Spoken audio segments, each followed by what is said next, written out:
dulu. Silakan ditulis, tidak usah tulis namanya. Misalkan tidak boleh berangkat terlambat, tidak boleh misalkan makan jajan di kelas ataupun apa menurut kamu. Tidak boleh berjalan dengan teman, tidak boleh mengejek nama orang tua, tidak boleh menggunakan kata-kata yang kasar.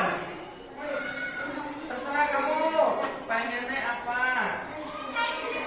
Yang ditulis di sini nanti ditempel.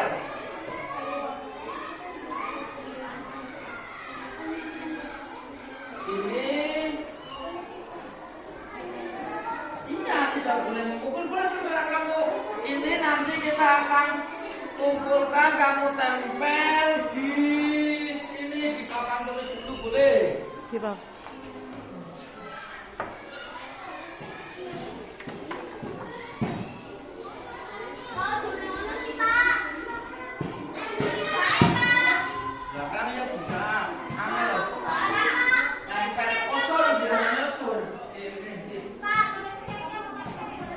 Kalau sudah ditulis nanti ditempel di sini dulu. Yang hari ini harian siapa itu dihapus dulu sebentar. Mas Fatan, harian dihapus.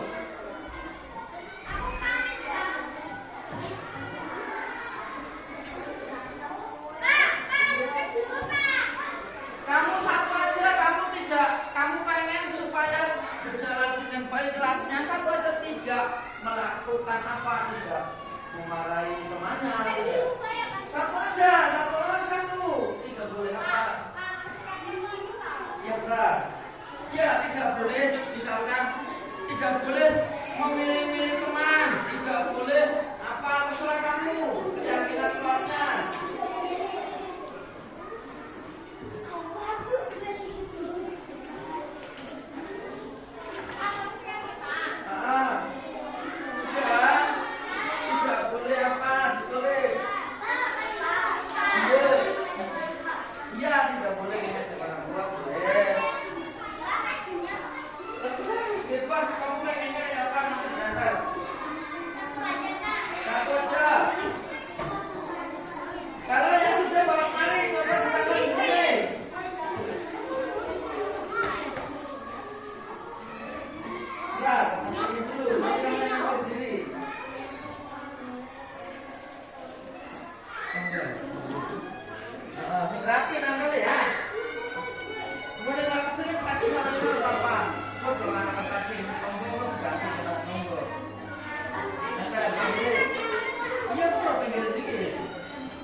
Tidak boleh apa? Iya, sana tulis loh, datang ke alat datang masih itu. Ini enggak apa, enggak apa. Ini juga harus dibanyak.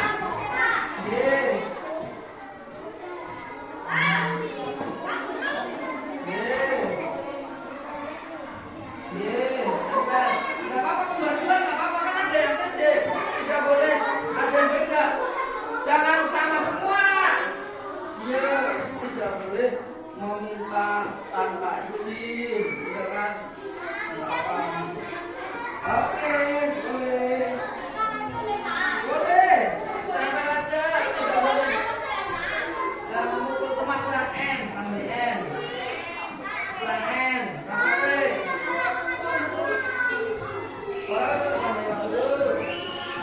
Tidak boleh makan berat. Tidak apa-apa. Yang sudah mikir lo gantian. Itu biar ditempel.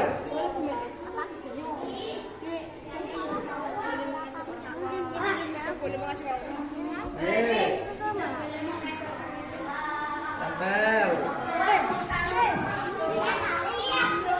Sedikit. Iya. Sekarang tadi kamu sudah menuliskan tentang hal-hal yang tidak boleh dilakukan. Oh iya, tahu sini, paling kuat. Tempel sendiri, sini. Ini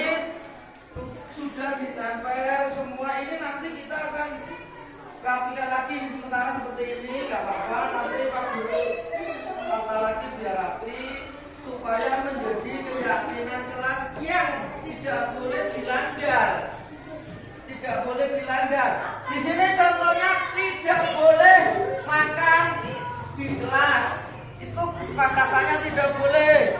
Terus tidak boleh berantem, tidak boleh marah-marah, tidak boleh mengejek orang tua, tidak boleh bermain kejar-kejaran di kelas karena bahaya. Itu semua akan menjadi kesepakatan kelas kita, sehingga kita nanti akan melaksanakan sesuai dengan kesepakatan kelas kita. Hari ini sementara itu yang akan menjadi kesepakatan, nanti akan ditata lagi supaya bagus. Aku belum itu ya nanti. Cukup hari ini tentang keyakinan kelas. Assalamualaikum warahmatullahi wabarakatuh.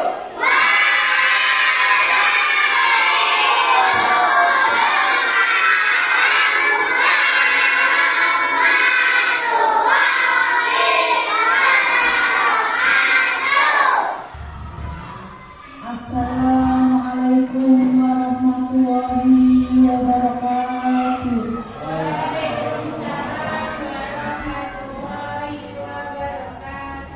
Alhamdulillahirabbil alamin wassalatu wassalamu ala asrofil anbiya'i wal mursalin sayyidina Muhammadin wa ala alihi wa sahbihi ajmain.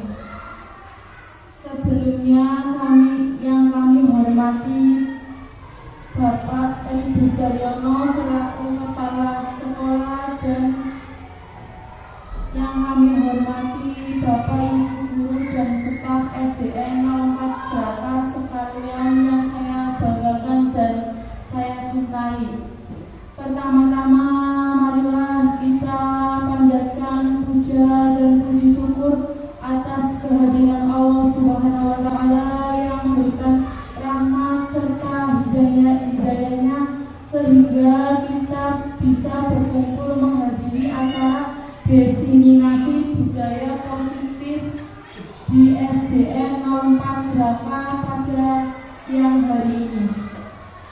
Para hadirin yang dirahmati oleh Allah Subhanahu wa taala, selanjutnya marilah kita panjatkan sholawat serta salam yang senantiasa tercurahkan kepada junjungan Nabi besar kita Nabi Muhammad sallallahu alaihi wasallam. Allahumma sholli ala sayyidina Muhammad. Karena beliaulah yang membimbing kita dari jalan kegelapan untuk menuju jalan yang terang benderang sampai dijanai Allah Subhanahu wa taala.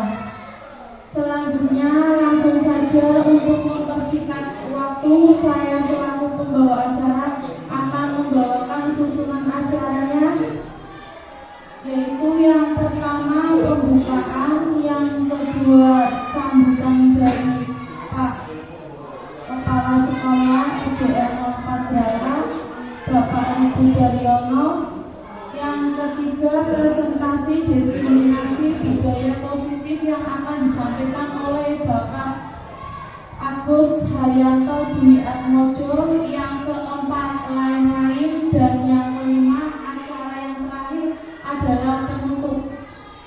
Demikian susunan acaranya yang akan berlangsung pada hari ini. Langsung saja untuk mempersingkat waktu, marilah kita mengawali acara yang pertama dengan pembukaan dan membaca basmalah bersama-sama. Bismillahirrahmanirrahim. Untuk yang pertama, sambutan dari Pak Kepala Sekolah Bapak Eri Budaryono, kami persilakan.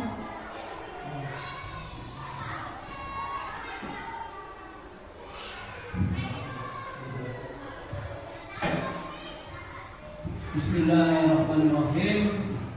Assalamualaikum warahmatullahi wabarakatuh. Waalaikumsalam warahmatullahi wabarakatuh. Yang kami hormati Bapak Ibu Guru SDN Normagrakan serta staf dan penjaga sekolah. Marilah Bapak Ibu kita senantiasa mengucapkan syukur kepada Allah Subhanahu wa taala karena kita selalu diberi limpahan rahmat dan dayanya sehingga pada hari ini kita bisa melaksanakan acara diseminasi budaya positif.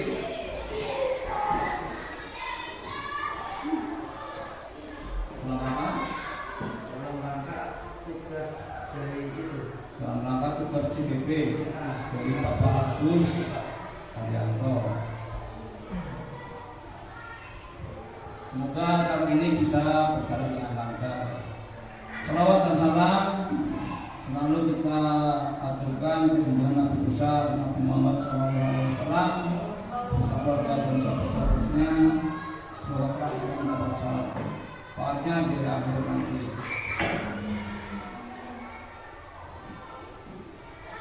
Bapak Ibu sekalian, saya hormati, hari ini acara diseminasi budaya positif yang akan dibawakan oleh Agus ya, Agus sebagai CBP calon penggerak. Ini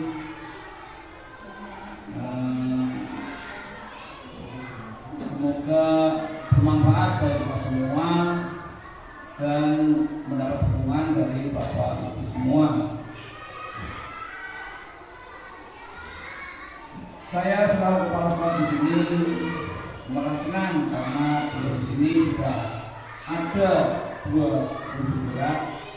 Yang kalau dikatakan satu sudah jadi, yang kedua ini calon, yang lulus dan satu lagi mengikuti lagi jejaknya. Mudah-mudahan apa yang dilakukan oleh guru di sini bisa membawa manfaat bagi SDN masyarakat, membawa kemajuan SDN masyarakat sehingga SDN masyarakat lebih baik lagi. Amin.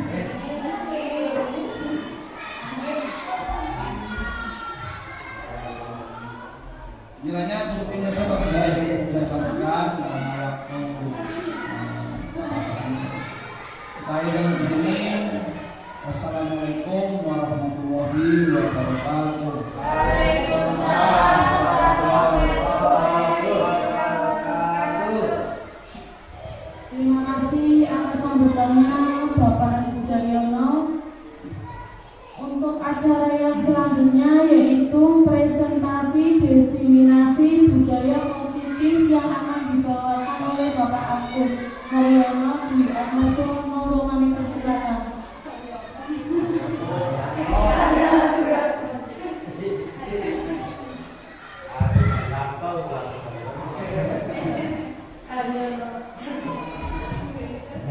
Assalamualaikum warahmatullahi wabarakatuh.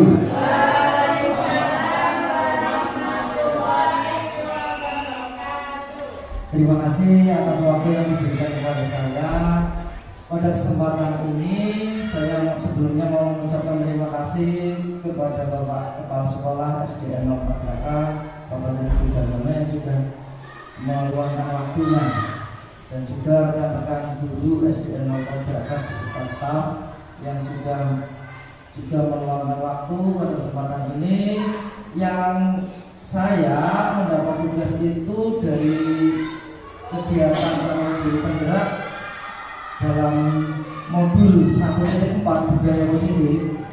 Itu saya mendapatkan tugas untuk memberikan menyebarkan pemahaman budaya positif, penerapan budaya positif, atau yang sering disebut diseminasi. Diseminasi itu sendiri adalah kita memberikan ide atau pikiran yang nantinya dapat diaplikasikan di tempat yang dituju, dalam hal ini SDN Laut Jaka. Judul yang akan kita bahas itu adalah menyebarkan pemahaman dan penerapan budaya positif. Tentunya ini hubungannya dengan SDN 04 Jaka. Konsep utama dalam modul budaya positif itu ada 3. Yang pertama adalah perubahan paradigma belajar. Nanti kita akan bahas satu persatu. Yang kedua adalah disiplin positif, dan yang ketiga adalah kebutuhan dasar manusia.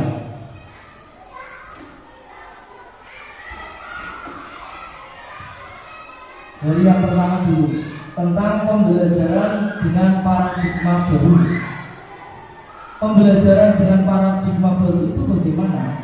Pembelajaran dengan paradigma baru itu sesuai yang dirancang berdasarkan prinsip pembelajaran yang terdiferensiasi. Berarti nanti ada istilah diferensiasi, sehingga setiap siswa itu belajar sesuai dengan kebutuhan dari tahap perkembangannya untuk mewujudkan profil pelajar Pancasila. Jadi di sini ada kata-kata perkembangan kebutuhan sesuai dengan tahap perkembangannya. Jadi antara anak kelas 1, kelas 2, kelas tinggi, kelas rendah itu tidak sama. Kita sesuaikan dengan kebutuhan masing-masing. Dalam hal ini kita akan sedikit membahas tentang profil pelajar Pancasila. Sesuai dengan sebelahnya itu ada logonya, profil pelajar Pancasila. Yang kedua itu disiplin positif. Disiplin positif, sebelumnya kita bahas dulu bahwa dalam budaya kita itu makna kata disiplin itu sendiri dimaknai dengan sesuatu yang dilakukan seseorang pada orang lain untuk mendapat kepatuhan. Itu budaya kita. Kita melakukan disiplin ke orang supaya orang itu patuh. Kadang kita cenderung menghubungkan kata disiplin dengan ketidaknyamanan. Kenapa kok bisa seperti itu? Realitanya kadang siswa kita disiplin itu bukan dari hati, karena aturan yang memaksa mereka untuk disiplin. Itu nanti kita akan bahas di slide berikutnya. Yang ketiga, dari disiplin positif itu sendiri, tadi secara itunya, kalau kita ngomong disiplin sebagai pendidik atau seorang guru, tujuan kita sebagai seorang guru adalah menciptakan anak-anak yang memiliki disiplin diri sehingga mereka bisa berperilaku dengan mengacu pada nilai-nilai universal dan memiliki motivasi intrinsik bukan ekstrinsik. Sekarang bedanya intrinsik dan ekstrinsik itu apa? Itu harus dipahami terlebih dahulu. Intrinsik itu berarti disiplin itu muncul dari dalam diri, bukan karena sesuatu paksaan ataupun sesuatu aturan yang mereka memaksa untuk disiplin karena sebetulnya mereka tidak mau. Itu kalau kita ngomong dari luar, itu yang namanya motivasi yang ekstrinsik.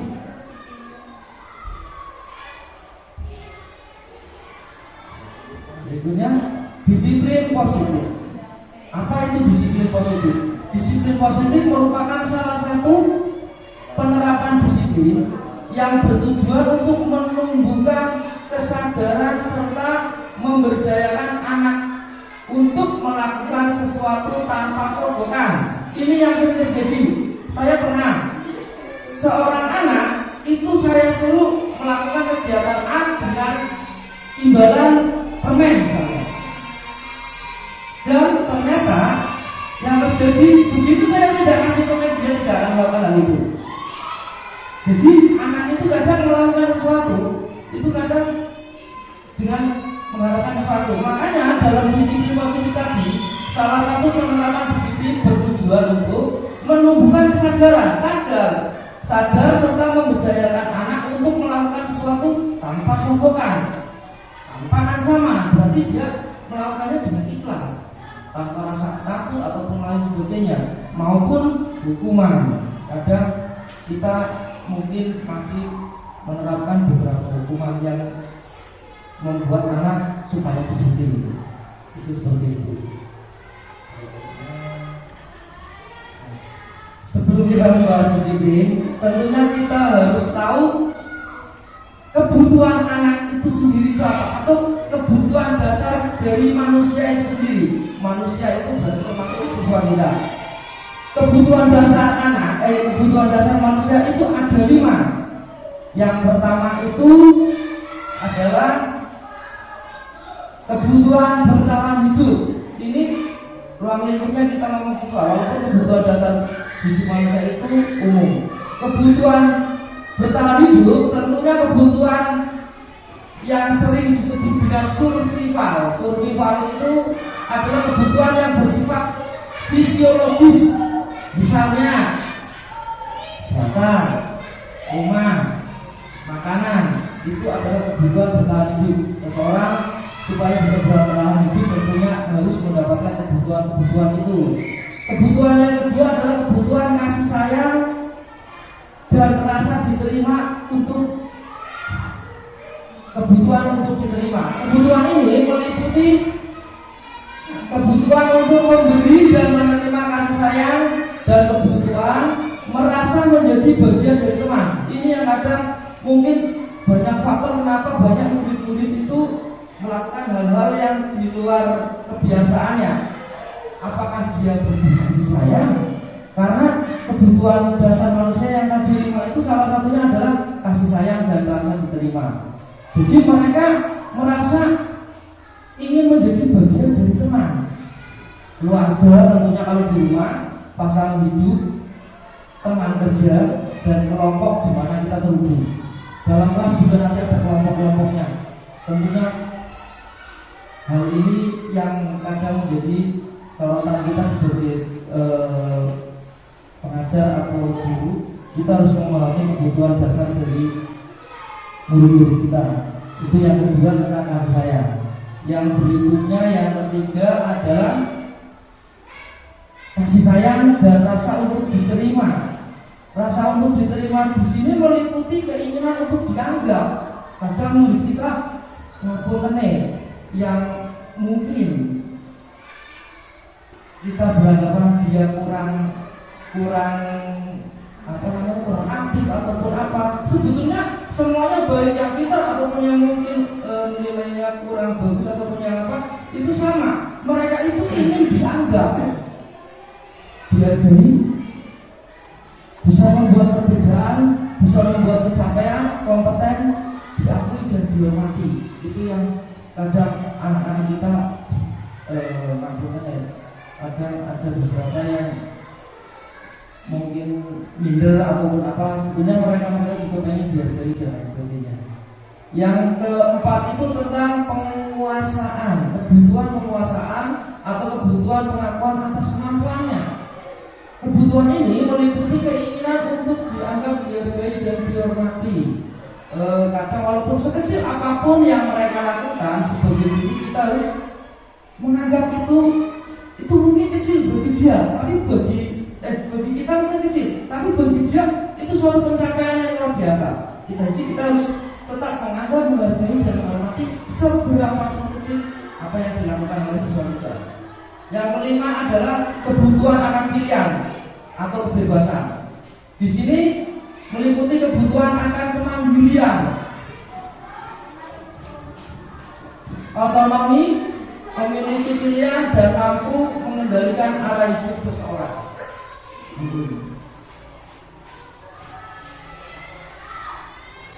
Kebutuhan yang tadi kebebasan itu meliputi kemandirian. Kemandirian di sini bahwa namanya anak ataupun manusia itu tentunya butuh kemandirian, otonomi, memiliki pilihan dalam pembelajaran apapun. Nanti di sekolah juga mereka punya pilihan, mampu mengendalikan arah hidup seseorang. Itu 5 kebutuhan dasar dari manusia. Selanjutnya kita akan membahas tentang motivasi perilaku manusia. Motivasi itu sendiri apa? Motivasi adalah dorongan yang timbul dari diri seseorang. secara sadar atau tidak sadar untuk melakukan suatu tindakan dengan tujuan tertentu. Itu pengertian dari motivasi. Dari motivasi perilaku seseorang, ada yang seseorang melakukan motivasi itu supaya menghindari ketidaknyamanan atau hukuman. Dalam hal ini, murid melakukan disiplin, dorongannya itu bukan dari dalam diri sendiri, tapi karena menghindari ketidaknyamanan atau hukuman. Murid melakukan disiplin karena takut dihukum. Hal ini yang disebut motivasi ekstrinsik, dari luar keinginan dirinya. Yang kedua itu mendapatkan imbalan atau penghargaan dari orang lain. Penerapannya misalkan murid kita melakukan disiplin karena ingin mendapat imbalan, baik bentuk barang ataupun bentuk yang lainnya, nilai atau lain sebagainya. Kadang ini malah yang disebut dengan motivasi ekstrinsik, karena mereka sebenarnya melakukan motivasi karena ada maunya, dan maunya itu saya harus melakukan itu supaya dapat misalkan dapat jajan atau lain sebagainya. Berarti bukan karena kesadaran dia pengen melakukannya kayak gitu. Terus berikutnya menghargai nilai-nilai kebajikan diri sendiri. Dari kedua itu tadi ada yang lebih baik dalam melakukan motivasi, yaitu menghargai nilai-nilai kebajikan diri sendiri. Maksudnya bagaimana? Maksudnya murid melakukan disiplin itu karena sadar akan nilai kebaikan pada dirinya, bukan karena imbalan ataupun bukan karena hukuman ataupun bukan karena aturan yang memaksa dia harus melakukan itu. Walaupun aturan memang harus dilaksanakan, tapi setidaknya dalam melakukan aturan itu dia sadar dari dalam dirinya sendiri. Murid melakukan disiplin karena sadar akan nilai-nilai yang ada dalam dirinya.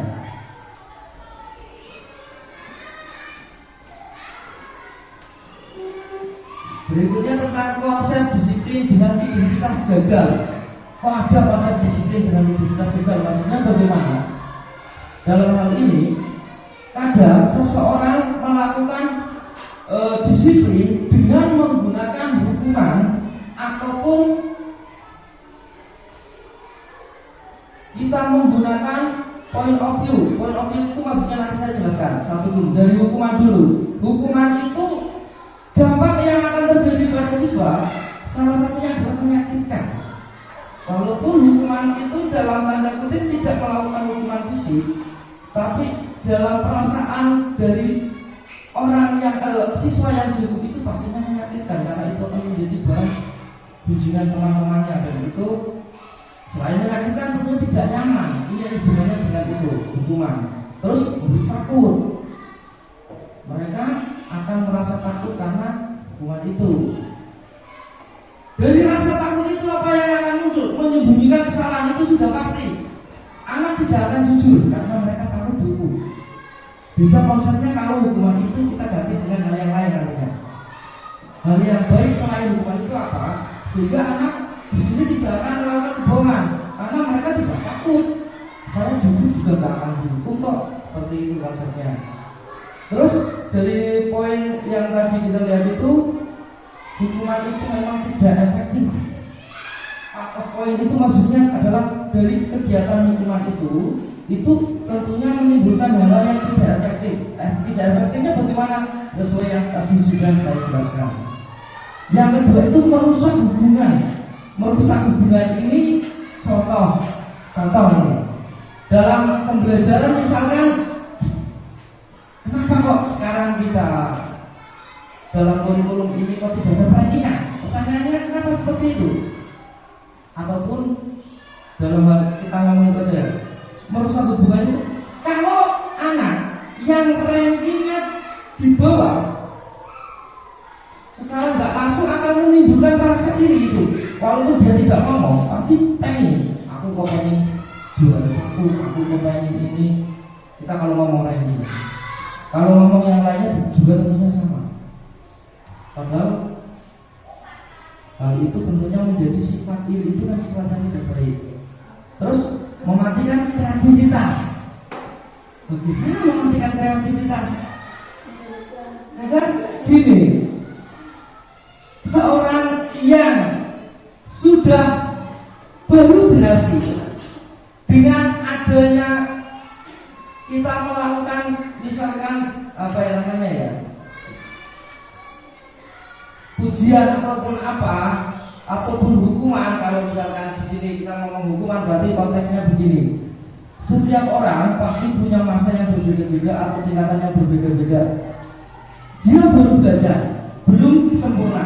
Kita sudah melakukan penghukuman. Apa yang terjadi? Dia jadi malas. Padahal dia baru pengen bisa.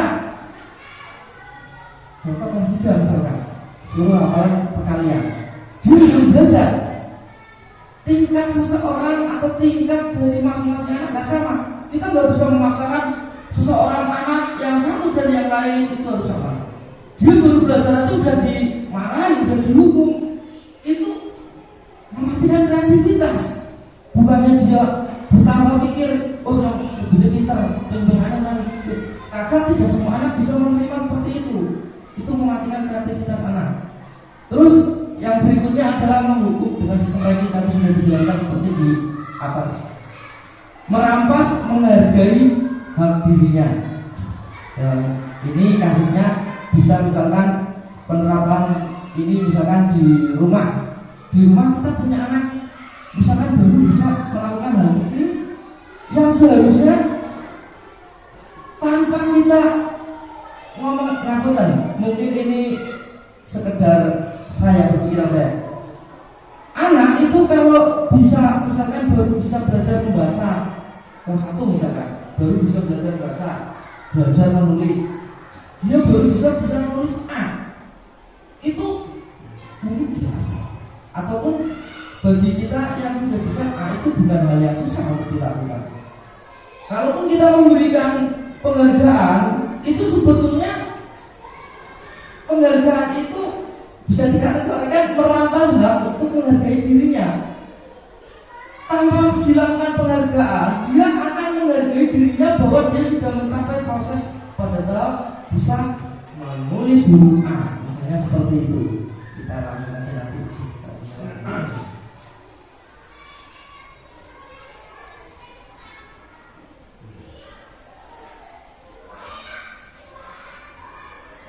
berikutnya tentang konsep disiplin, pendekatan restitusi, cara menanamkan disiplin positif.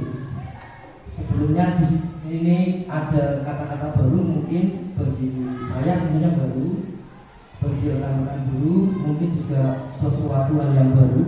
Di sini ada yang namanya restitusi. Konsep disiplin, pendekatan restitusi, cara menanamkan disiplin positif. Sebelumnya kita bahas dulu tentang pengertian restitusi. Restitusi itu apa? Restitusi adalah menciptakan kondisi bagi murid untuk memperbaiki kesalahan mereka sehingga mereka bisa kembali pada kelompok mereka. Itu menurut dosen tahun 2004. Dari pengertian itu, ciri-ciri restitusi itu apa? Yang pertama, bukan menebus kesalahan namun belajar dari kesalahan. Yang kedua, memperbaiki hubungan. Yang ketiga, tawaran bukan paksaan. Di sini kita menawarkan bukan memaksa. Menuntun untuk melihat ke dalam diri dan berikutnya mencari kebutuhan dasar yang mendasari tindakan. Poin berikutnya, fokus pada karakter bukan tindakan. Dan yang terakhir adalah menguatkan dan fokus pada solusi. Sekarang kita akan membahas perbedaan. Contoh kasus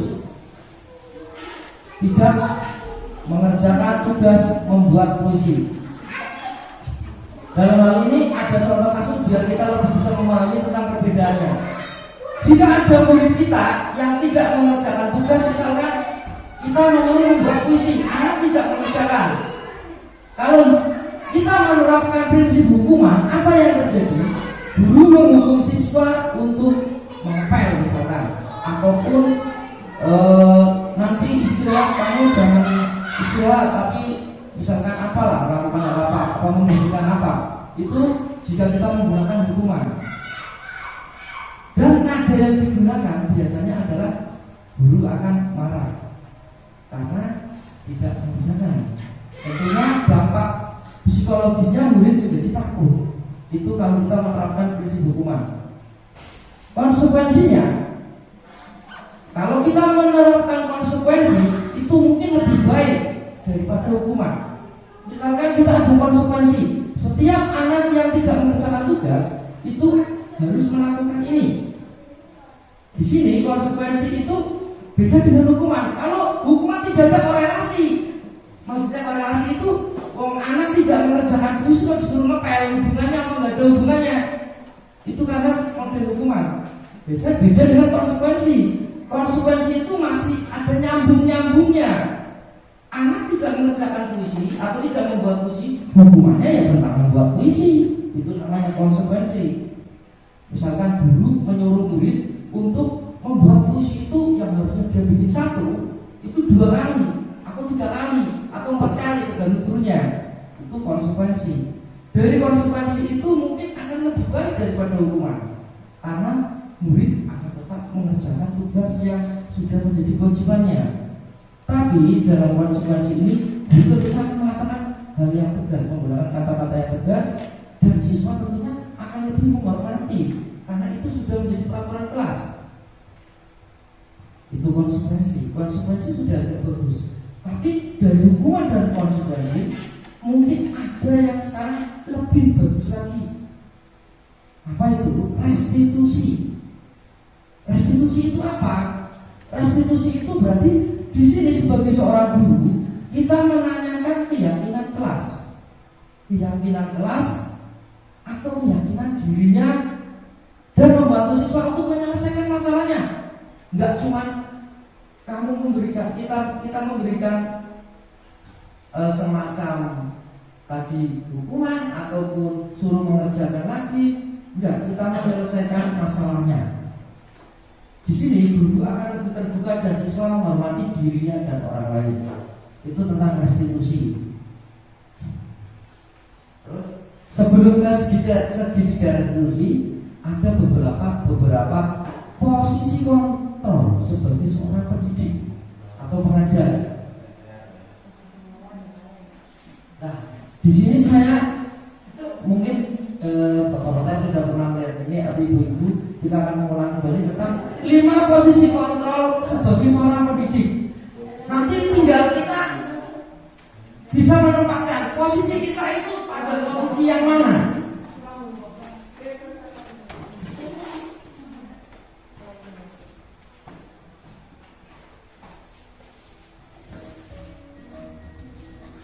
Untuk memahaminya kita bisa simak video tersebut. Positif restitusi, salah satu program yang dikembangkan adalah 5 posisi kontrol. 5 posisi kontrol dan restitusi adalah proses perjalanan seorang pendidik agar dapat menjadi dirinya. Pada video kali ini, kita akan membahas tentang 5 posisi kontrol yang dikembangkan oleh Diane Dawson dan contoh penerapannya.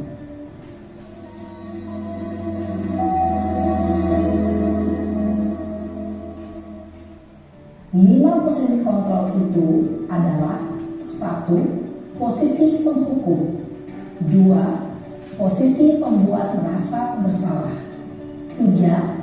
Posisi teman, 4. Posisi pemantau atau monitor, dan 5. Posisi manajer. Untuk lebih memahami kelima posisi tersebut, mari kita saksikan kasus Naren yang terlambat hadir 20 menit di sekolah dan melihat bagaimana kelima posisi kontrol dalam menghadapi masalah tersebut.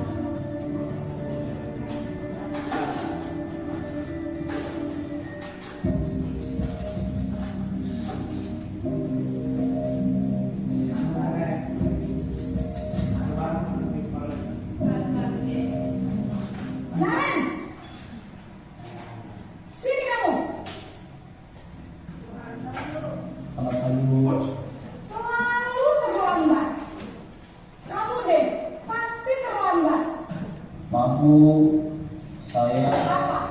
Apa coba? Alasan kamu apa lagi? Kapan sih kamu tidak terlambat? Malas sekali ya kamu jadi anak. saya Dasar pemalas. Gak kapok-kapok sih kamu. Sudah berapa kali terlambat? Sana, kamu keliling lapangan basket 2 kali. kenapa saya harus keliling lapangan basket, Bu? Kenapa? Kamu malah ibu. Berani-beraninya jawab.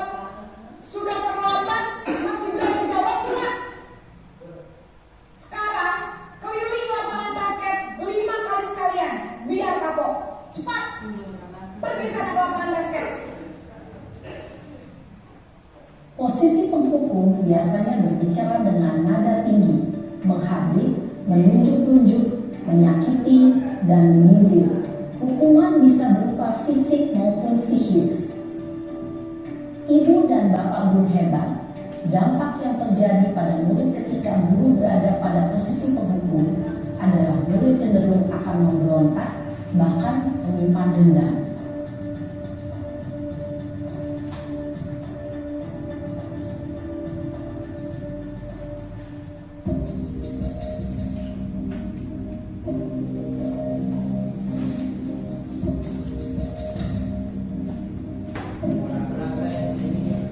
Naren,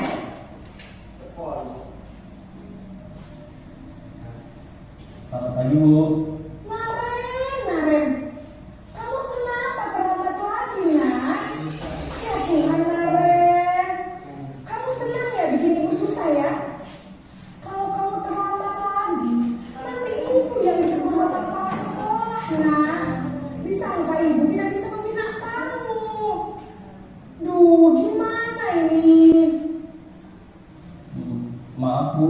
Duh Gusti Naren. Kamu suka ya kalau ibu ditegur bapak kepala sekolah? Terus, sekarang ibu harus tulis apa yang di buku absen? Ini kamu sudah sering terlambat loh. Ibu harus apa coba? Maaf, Bu. Maaf sekali. Ya sudah, lain kali jangan bikin ibu susah lagi anak ya. Ibu tidak akan kuat lagi kalau kamu gini terus. Bisa jantungan kalau ibu tegur bapak kepala sekolah.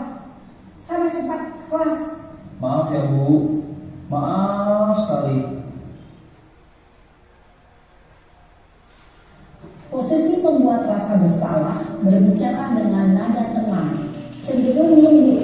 Namun kata-kata yang diutarakan membuat murid merasa menjadi orang yang gagal, memandang buruk dirinya sendiri, merasa tidak berharga, dan tidak sanggup membahagiakan orang lain. Ketika guru mengambil posisi pembuat rasa bersalah, murid akan menganggap dirinya yang bersalah dan ia akan menyimpan emosi negatif tersebut di dalam dirinya.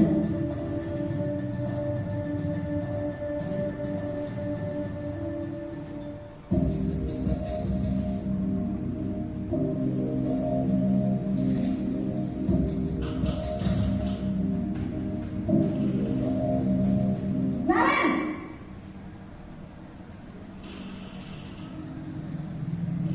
Selamat pagi, Bu. wah sudah jam berapa ini nak? Terlambat lagi ya sayang. Iya, Bu. Habis ibu saya membangunkan saya, Bu. Kamu malah menyalahkan ibu kamu. Kamu bukannya anak yang larinya paling kencang. Kok terlambat sih? Iya, Bu. Saya memang terlambat bangun tadi. Jadi biar saya kencang tetap gak kencang, Bu. Ya sudah sana. Nanti lain kali larinya lebih kencang lagi ya. Biar gak terlambat lagi. Bikin senang ibu. Demi ibu. Bisa kan? Bisa lah, Bu. Ya sudah sana masuk kelas. Ibu beresin urusan absen kamu. Kamu ini ada-ada saja. Dalam posisi teman, guru berbicara dengan nada suara ramah, akrab, cenderung bersenda gurau untuk menjaga suasana tetap santai. Murid akan merasa senang, aman, dan akrab dengan guru. Identitas yang tercipta adalah identitas sukses atau berhasil. Namun, perlu masih dorongan eksternal, maka ada faktor ketergantungan dari murid kepada orang tertentu. Di sini guru absennya, sehingga di lain waktu murid bisa berperilaku baik, namun hanya kepada orang-orang tertentu saja.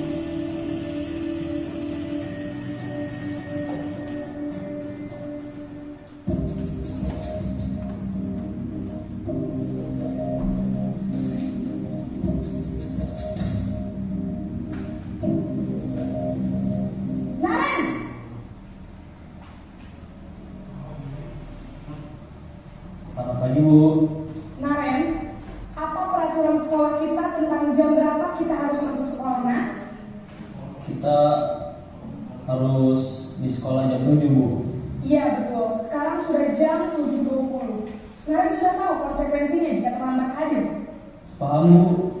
Saya harus tinggal kelas pas jam istirahat selama 20 menit. Iya, benar. Konsekuensinya demikian. Jadi nanti jam 9.30 pas istirahat, kamu harus tinggal di kelas, kerjakan tugas tambahan untuk ketertinggalan kamu, ya? Baik, Bu. Posisi pemantau mengandalkan penghitungan atau data untuk mengontrol murid. Guru mengarahkan murid berdasarkan peraturan dan konsekuensi. Seorang pemantau menunjukkan bahasa tubuh dan ekspresi wajah yang datar dan cenderung formal.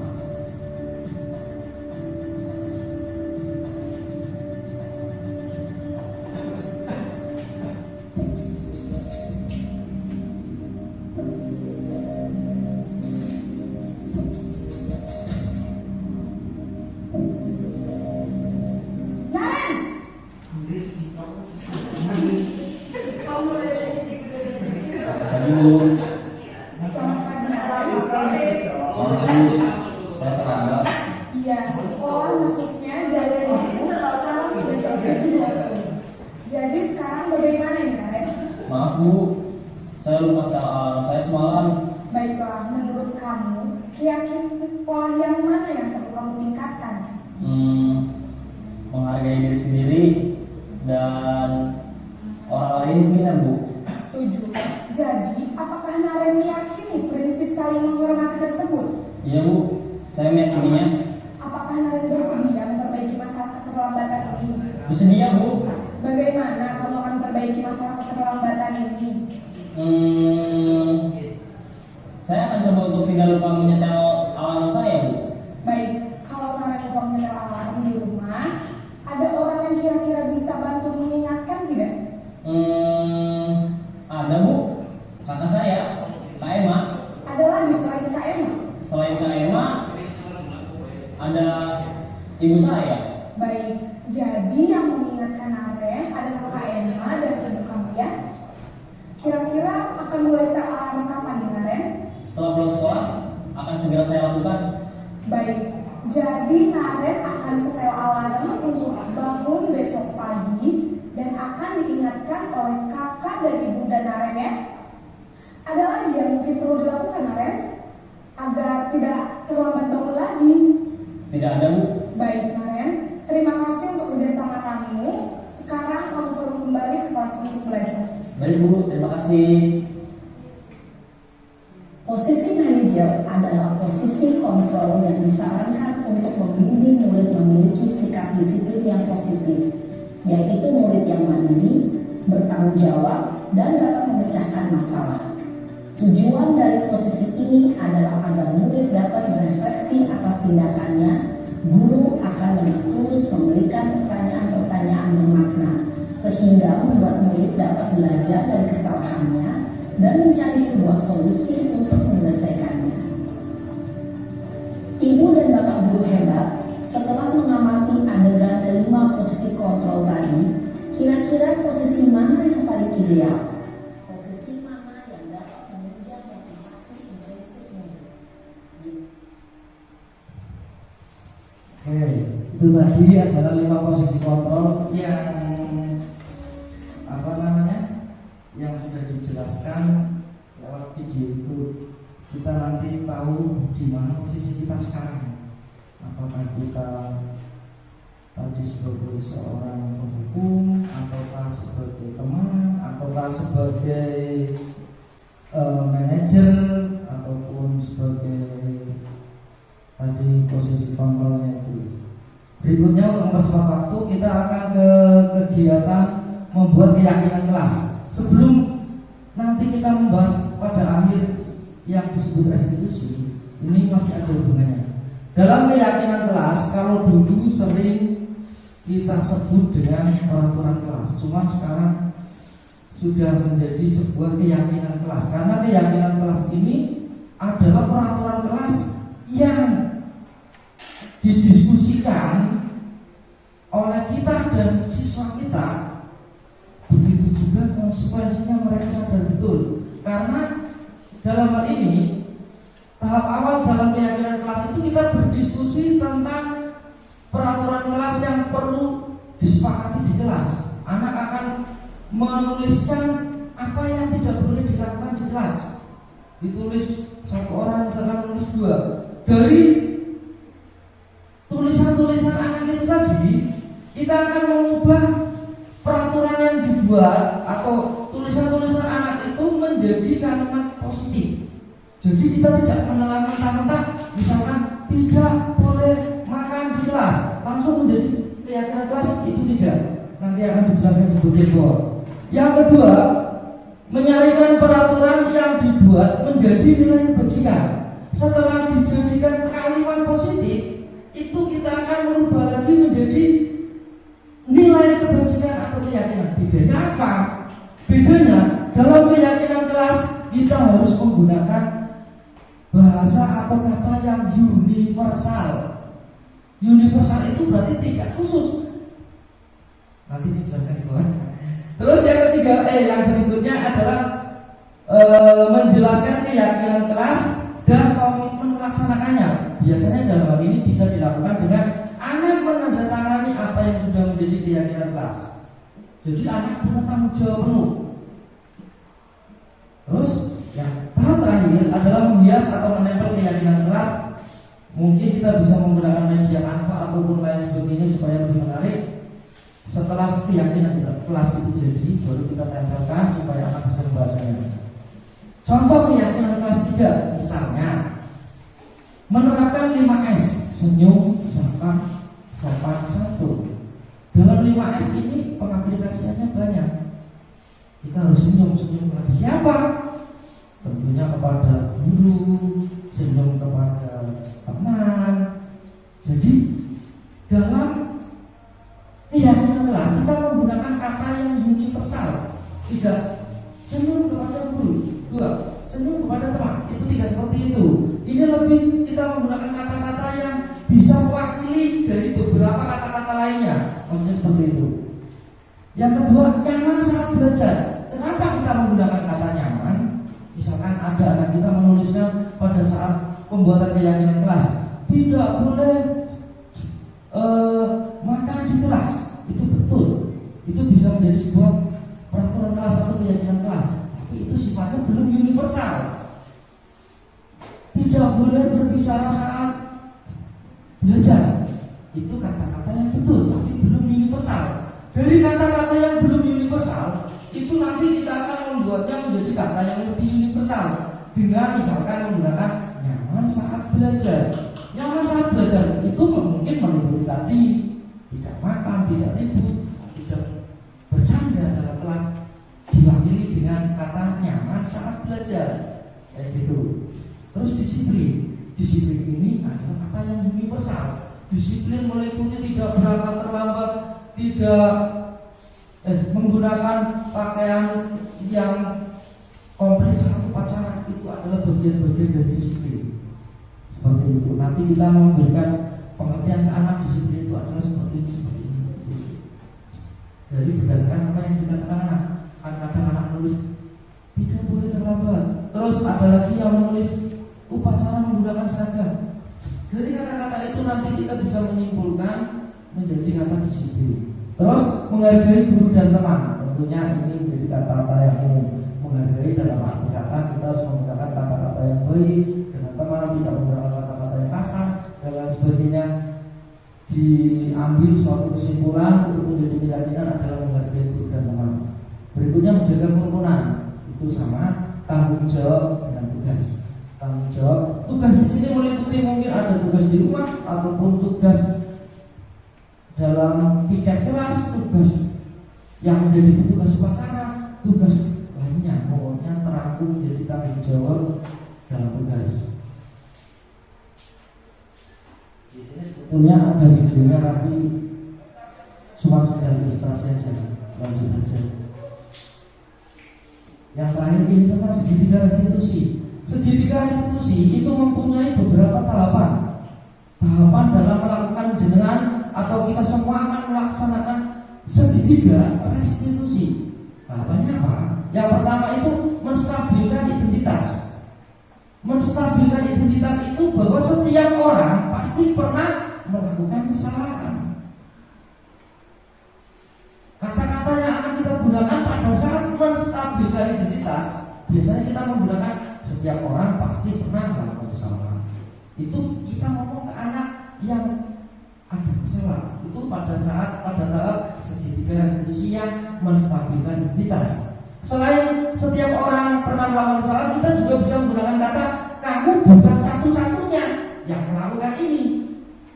Tujuannya biar dia tidak merasa takut. Yang pertamanya jiwanya takut, tidak stabil, itu kita stabilkan dulu. Nah, berikutnya adalah validasi tindakan. Validasi tindakan itu kita bisa menggunakan kamu pasti punya alasan melakukan hal itu. Kita menanyakan alasannya apa. Dan yang tahap terakhir menanyakan keyakinan. Setelah tadi saya membahas pada bagian yang sebelumnya adalah keyakinan kelas. Keyakinan kelas ini digunakan pada saat segitiga restitusi. Kenapa saya harus membahas itu? Supaya karena ini ada kaitannya dengan segitiga restitusi. Dari keyakinan yang sudah ditandatangani, sudah dimusyawarahkan bareng-bareng, kok dia masih melanggar? Disinilah peran segitiga restitusi. Keyakinan kelas apa yang kamu langgar? Ini seperti itu. Kamu ingin menjadi orang yang seperti apa dan lain sebagainya. Ini ada beberapa contoh kemarin yang sudah saya buat untuk pengaplikasian dari segitiga restitusi. Ada dua kasus. Yang pertama adalah pinjam barang ke mantan Pak izin dulu dengan yang punya. Yang kedua berangkat sekolah terlambat. Ilustrasinya seperti ini. Kita bisa melihat bareng-bareng.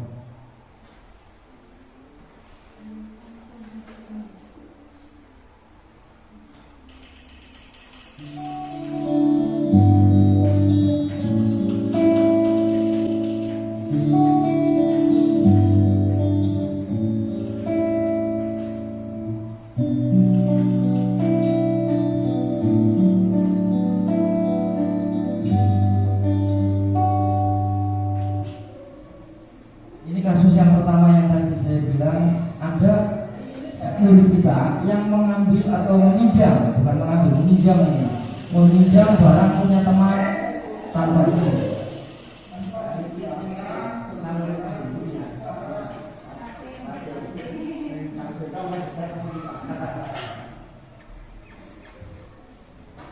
Ini ceritanya ada anak yang ngambil feedback tanpa minta izin dulu sama temannya.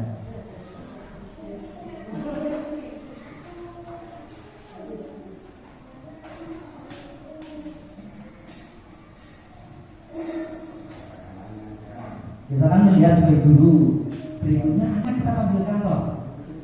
Dalam hal ini privasi, biar bocah lain sih, gitu. Lalu kita tanyakan tahap-tahapnya tadi.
kita hanya memberikan solusi.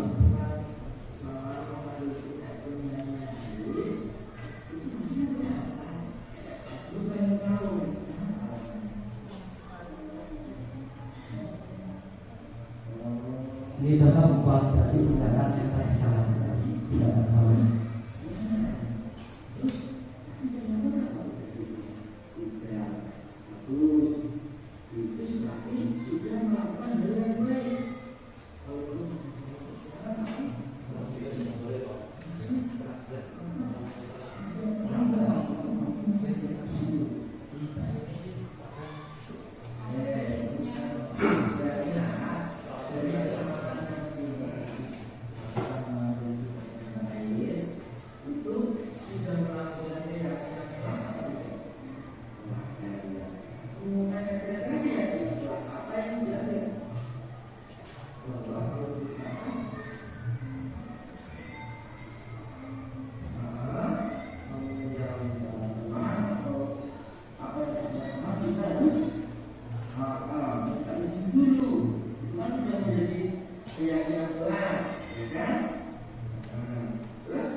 Intinya sama. Ini yang kedua, kita lanjut aja sudah siang masalah. Udah selesai. Intinya seperti itu. Dari tahapan-tahapan itu tadi yang disebut segitiga restitusi, tentunya kita akan mengakhiri pada sebelum kita dalam mempertanyakan itu, kita yakinkan dulu para anak-anak itu akan berubah seperti itu. Mungkin dari saya cukup sekian tentang diseminasi dari budaya positif di SDN Masyarakat. Kalau ada salah-salah kata ataupun mungkin dalam penyampaian kurang bisa dipahami, nanti bisa kita belajar bersama. Terima kasih. Assalamualaikum warahmatullahi wabarakatuh.